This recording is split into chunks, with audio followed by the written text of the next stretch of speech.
bienvenue dans Avocat, l'émission qui vous conseille. Vous êtes de plus en plus nombreux à nous regarder. Merci infiniment également de poser vos questions sur le site www.avocat.net dans toutes les matières du droit qui vous intéressent, bien entendu. Aujourd'hui, nos avocats présents en plateau, ils sont trois. Je commence par Maître Sylvia Spalter, notre avocate en droit économique. Bonjour Sylvia. Bonjour Yves, comment ça va?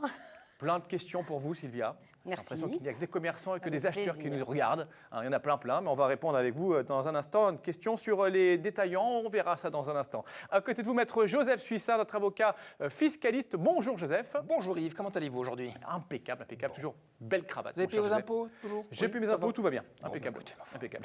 Une question pour vous dans un instant également. Puis à vos côtés, Maître Dalia Arfi Elkem, notre avocate en droit du travail. Bonjour. Bonjour Yves. Comment ça va Dalia? Très bien, bien. oui. Oui, Vous êtes prête parfait. pour répondre à notre question dans un instant? Oui. De nos téléspectateurs, n'hésitez pas, en tout cas, avocat.net, on attend vos questions. C'est vous qui faites l'émission et le contenu de l'émission. Nous commençons donc avec Maître Sylvia Spalter, avocate au barreau de Paris, bien sûr, avec une question qu'on vous a adressée par Internet. Je suis un commerçant détaillant. Comment annoncer les réductions de prix pendant les périodes de soldes ou même en dehors? Donc les soldes, on fait une promo, promo pendant les soldes ou promo en dehors des soldes. On ne peut pas faire ça n'importe comment, hein, a priori. Non, on ne peut pas faire ça n'importe comment, mais déjà, comme d'habitude, je vais revenir vers vous avec une distinction entre les promotions et les soldes. La réglementation est la même, mais il y a un mot qui est un mot dangereux, c'est le mot solde. Ah, solde, il faut faire attention. Solde, c'est réglementé. Le portefeuille. Nous connaissons ça en France avec deux périodes, les soldes d'hiver, les soldes d'été, et on a ajouté depuis quelques temps, 2 ans, 3 ans, ce qu'on appelle une période de solde flottant au choix du commerçant détaillant, 8 jours, soit 2 fois par an, soit 15 jours. D'accord. Et ces périodes-là sont les seules où vous puissiez utiliser le mot solde. Le reste de l'année, vous pouvez faire... Partout, dans toute la France, la période est la même, il n'y a pas de Alors, il y a de des... différenciation. Effectivement, il peut y avoir quelques jours de différence. De différence, a priori. Mais Enfin, les localement, période, voilà, ce sont des périodes réglementées. Maître Suissa les connaît, et toutes les je chambres de comprends pas commerce ça. et tous les commerçants collègue connaissent de- ça de par gauche qui cœur. les connaît très Et bien. toutes les consommatrices connaissent ça connaissent, également pas de très souci. bien. Mais vous pouvez, tout le reste de l'année, offrir des réductions de prix. Et la réglementation, s'agissant de l'annonce que vous faites aux consommateurs, aux consommatrices, est la même.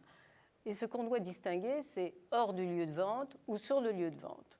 Hors du lieu de vente, je fais une annonce par voie de presse ou par la radio. Qu'est-ce que je dois dire pour annoncer cette réduction de prix, que ce soit pendant la période des soldes ou que ce soit hors de la période des soldes où il s'agit simplement de promotion? Eh bien, je dois dire la durée pendant laquelle j'offre ces réductions de prix. Je dois également préciser si c'est jusqu'à épuisement des stocks ou si c'est pour 3 000 par cas. Ou épuisement de la consommatrice. Voilà, Ça n'existe C'est encore pas. autre chose. Ça n'existe pas, ça. surtout pour certaines. C'est un épuisement du compte aussi. Oui. Je dois également préciser la réduction, soit en valeur absolue, en disant 50 € de remise sur tel produit, ou en pourcentage. Je dois également, de façon claire, indiquer les produits concernés, si c'est tout mon magasin ou si c'est une catégorie de produits. Et comme nous sommes en période de promotion et que nous l'annonçons hors, effectivement, du lieu de vente, je dois aussi indiquer si c'est réservé à certains de mes clients, par exemple, mes clients qui bénéficient d'une carte de fidélité. Dis donc, c'est un spot radio qui dure c'est 2 heures, hein, là, parce hors du lieu de vente. D'accord. Sur le lieu de vente, Dans la boutique. dans la Maintenant, boutique, ouais. je dois être extrêmement précis sur l'étiquetage du produit. Et là, c'est pareil, je dois préciser le prix habituel auquel ce produit était commercialisé et je dois mentionner soit la remise en valeur absolue, soit en pourcentage. Et là encore, je dois faire très attention, ne pas tomber, et notamment que ce soit en période de solde ou que ce soit en période de promotion, sur le piège de donner un prix, qui est mon prix de référence avant ma réduction, dont je ne pourrais pas justifier auprès des autorités de contrôle. Et comme je suis un commerçant, je sais qu'il existe un organisme d'État qui s'appelle la Direction générale de la concurrence, la répression des fraudes, qui va venir vérifier si le prix que j'indique avant remise est un prix qui correspond à celui que je pratiquais et que je peux appeler mon prix de référence. Et mon prix de référence, ça doit être le prix le plus bas auquel j'ai commercialisé ce produit et que je dois détenir en stock depuis au moins 30 jours et l'avoir payé à mon propre fournisseur dans le même lieu. Alors, tout ça, c'est un peu compliqué, mais je pense qu'en voyant son avocat... Le prix de référence, c'est une Il faut retenir en tout cas les différentes conditions pour ne pas être hors la loi si on a un contrôle, évidemment, surtout dans la boutique, et puis également la condition dans laquelle on communique. En tout cas, on fait bien distinction. Les soldes réglementés, les promotions, on peut, mais dans les conditions que vous avez expliquées à l'instant. Et surtout sans employer le terme solde. Dans tous les cas, on en profite bien. On en profite bien, Voilà. en tout cas. Sans se poser de questions d'ailleurs. Merci beaucoup, Sylvia Spalter, pour cette réponse détaillée. La DGCCRF s'en pose beaucoup et fait beaucoup de contrôles. Alors, notre avocat qui n'est pas soldé, c'est maître Joseph Suissard. Je suis poursuivi pour fraude fiscale. Chose qui arrive, aïe, aïe, aïe. Quelle est la procédure applicable et qu'est-ce que je risque quand on est poursuivi pour fraude fiscale? Alors, on est vraiment dans le cœur du sujet. On va voir ce qu'on risque après, mais on risque beaucoup, c'est sûr. Alors, on a l'impression, quand on parle de fraude fiscale, qu'il suffit de ne pas payer ses impôts, d'avoir un contrôle fiscal, d'avoir un redressement, puis à ce moment-là, on dit, ça y est, j'ai fraudé le fisc. Non, la fraude fiscale, c'est un peu plus compliqué. Il faut véritablement, intentionnellement, vouloir se soustraire soit à l'établissement de l'impôt, soit au paiement de l'impôt. Donc il y a vraiment ce caractère intentionnel qui va effectivement qualifier l'infraction, parce que c'est un délit pénal, de fraude fiscale. Alors la procédure, elle est un peu compliquée, parce que l'administration fiscale ne peut pas décider de poursuivre seule. Elle doit faire appel à ce qu'on appelle la commission des infractions fiscales, ce qu'on appelle la CIF. Alors, ce n'est pas un projet décapant, oui, ça, mais elle va vous décaper. Mais voilà. Donc, et si la CIF émet un avis favorable, à ce moment-là, l'administration fiscale pourra déposer une plainte pénale, et le procureur de la République sera libre, effectivement, de l'opportunité des poursuites, de savoir s'il poursuit ou s'il ne poursuit pas. Donc ça, c'est très important. Alors, il faut savoir que avant d'émettre l'avis de la CIF, vous avez 30 jours. Ces 30 jours-là sont fondamentaux parce qu'ils vont vous permettre d'émettre des observations qui vont justement faire obstacle à ce que l'administration fiscale puisse poursuivre sa plainte et donc le procureur de saisir. Donc 30 jours, c'est peu, c'est très court, mais dans ces 30 jours-là, vous pouvez monter un dossier sérieux qui va faire obstacle aux poursuites. Donc j'insiste, ces 30 jours-là, c'est le plus important. C'est primordial. Alors, après, il y a des délais de prescription. Alors, la loi de finances pour 2014 a porté le délai de 3 ans à 6 ans. Donc maintenant, s'il y a une fraude fiscale, c'est plus 3 ans, c'est 6 ans. 6 ans en arrière. 6 ans en arrière, c'est beaucoup. C'est-à-dire 6 ans en arrière, si effectivement on a fraudé intentionnellement le fisc, on tremble pendant 6 ans. Pendant 6 ans, c'est plus long que pendant 3 ans. Il faut effectivement être extrêmement prudent, donc c'est 6 ans maintenant. Alors les peines, elles sont importantes. Qu'est-ce qu'on encourt ? On encourt 5 ans de prison et 37 500 € d'amende. Ce sont les peines principales. Après, il y a d'autres peines complémentaires. Et si les faits qu'on vous reproche sont également établis parce que vous avez fait des fausses factures, des factures fictives, ou alors que vous avez voulu obtenir des remboursements de crédit d'État, à ce moment-là, l'amende elle est portée à 75 000 €. Donc c'est 5 ans de prison et 75 000 € d'amende. Donc c'est important. Donc je reviens effectivement sur cela. Il y a 30 jours pour répondre, 30 jours pour agir.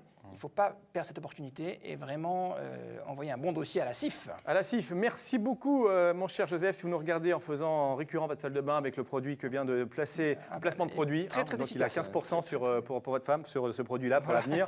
En tout cas, on plaisante, mais c'est quand même très grave. Une fraude fiscale, lorsqu'on est condamné, ça peut aller assez loin, comme vous l'avez dit. Merci beaucoup, Joseph Suissard. À vos côtés, pour terminer, Dalia Arfi-El-Kaïm avec une question droit du travail, puisque c'est votre matière dominante, une des matières dominantes de votre cabinet. Mon collègue occupe le même poste que moi, avec la même ancienneté, mais pourtant, il est payé double. Que puis-je faire? Ah, dites donc, qu'est-ce qui se passe, cher monsieur? Vous pouvez nous regarder. On a un salarié qui a envie d'invoquer la règle à travailler, à travail égal, voilà, salaire égal. Salaire égal à travail égal, mais qui ne sait pas trop comment faire. Oui, c'est ça. Bon, Alors, il existe en droit du travail un grand principe qui est le principe de non-discrimination, qui est inscrit dans le Code du travail, qui empêche de licencier quelqu'un pour une raison de discrimination. Au-delà de ça, on a le principe d'égalité de traitement qui oblige effectivement à octroyer à tous les salariés d'une même catégorie ou qui occupent un même poste une égalité en termes de rémunération, de conditions de travail, d'avantages sociaux, de formation, etc., etc.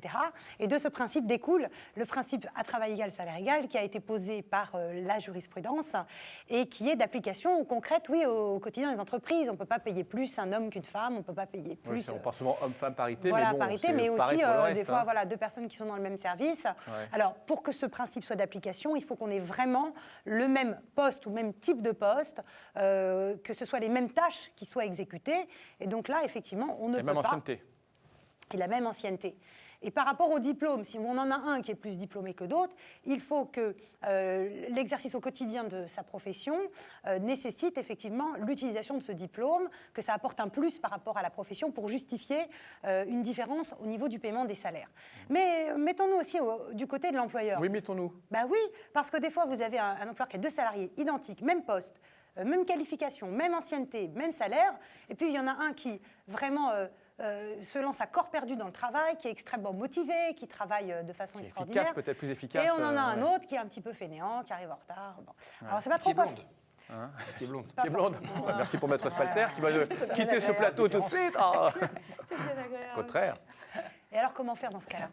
Comment faire dans ce cas-là? Parce qu'on a envie d'en récompenser un par rapport à l'autre, puisqu'il y en a un qui travaille mieux. Un tournoi des primes peut-être. oui, en eh ben plus. voilà, Ouais. excellent Yves. Bravo, vous faites Merci. du travail Bah, maintenant. écoutez, je vais écrire moi aussi. Non, j'en fais pas, mais. Donc le mieux, effectivement, au départ, c'est pour motiver les salariés, dans le contrat de travail, au départ, on prévoit une rémunération, une partie fixe, une partie variable. Si ça n'a pas été fait dès le départ, on fait un avenant, on ne touche pas à la rémunération qui avait été convenue au départ, on définit en plus une partie variable, un système de primes à la récompense avec réalisation d'objectifs à atteindre, des entretiens d'évaluation fréquents, et ce qui permettra finalement de plus récompenser un salarié par rapport à d'autres. Mais alors notre téléspectateur, là, Oui. lui, imaginons que ça soit un employé modèle, qui travaille énormément, tout comme Oui, son lui, c'est collègue. celui-là, c'est pas celui qui fait C'est néant. celui qui nous intéresse. Et Ouais. imaginons que lui dit, bah, quand même, la règle à travailler à le salaire égal n'est pas respectée. Alors que peut-il faire? Oui, Eh que bien, peut-il faire pour il finir s'adresse aux tribunaux, conseil de prud'homme.